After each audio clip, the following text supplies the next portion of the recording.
नमस्कार दोस्तों, आज की इस वीडियो में हम आपके लिए मंगला गौरी व्रत की एक बहुत ही पौराणिक कथा लेकर आए हैं। एक समय की बात है, किसी नगर में एक धर्मपाल नाम का सेठ रहता था। धर्मपाल के पास धन संपत्ति की कोई कमी नहीं थी। वह स्वयं सर्वगुण संपन्न था। धर्मपाल भगवान महादेव का अनन्य भक्त था। समय आने पर धर्मपाल की शादी एक बहुत ही गुणवान स्त्री के साथ हुई। दोनों खुशी खुशी रह रहे थे, लेकिन शादी के कई वर्षों बाद भी धर्मपाल को संतान सुख की प्राप्ति नहीं हुई। संतान नहीं होने के कारण सेठ चिंतित रहने लगा। वह सोचने लगा, अगर संतान नहीं हुई तो उसके कारोबार का कौन उत्तराधिकारी होगा। एक बार धर्मपाल की पत्नी ने संतान प्राप्ति हेतु किसी योग्य पंडित से सलाह लेने की बात कही। अपनी पत्नी की बात मानकर धर्मपाल ने बहुत ही योग्य पंडित से जाकर इस विषय में बात करी। उस समय उसे पंडित ने सेठ और सेठानी को भगवान शिव और माता पार्वती की पूजा अर्चना करने की सलाह दी।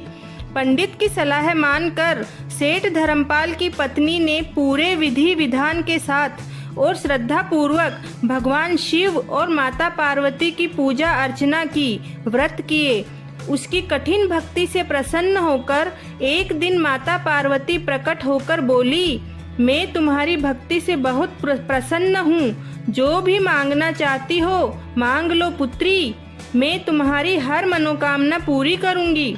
धर्मपाल की पत्नी ने अपने संतान की मनोकामना माता के सामने प्रकट करी। माता ने उसे संतान सुख का वरदान दिया। हालांकि संतान अल्पायु होने की भी बात बताई, क्योंकि उनके भाग्य में संतान लिखी ही नहीं थी। 1 वर्ष के पश्चात सेठानी ने एक पुत्र को जन्म दिया।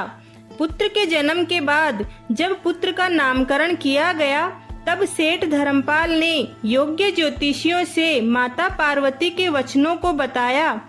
तब माता पार्वती के बताए हुए वचनों का हल ज्योतिषियों ने उसे बताते हुए कहा कि अपने पुत्र की शादी किसी मंगला गौरी व्रत करने वाली कन्या से कराई जाए। ज्योतिषियों के वचनों के अनुसार सेठ धर्मपाल ने अपने पुत्र की शादी मंगला गौरी व्रत करने वाली कन्या के साथ कर दी। मंगला गौरी व्रत के पुण्य प्रताप से धर्मपाल का पुत्र मृत्यु के संकट से मुक्त हो गया। हे मंगला गौरी माता, आपने जैसे सेठ धर्मपाल के पुत्र को जीवन दान दिया, वैसे सभी के ऊपर अपनी दया दृष्टि बनाए रखना। मंगला गौरी व्रत सावन के प्रत्येक मंगलवार को रखा जाता है। यह सुहागन स्त्रियां करती है और कुंवारी लड़कियां भी इसे मन भावन पति की प्राप्ति के लिए करती है। जय मां मंगला गौरी सभी की मनोकामना पूर्ण करे।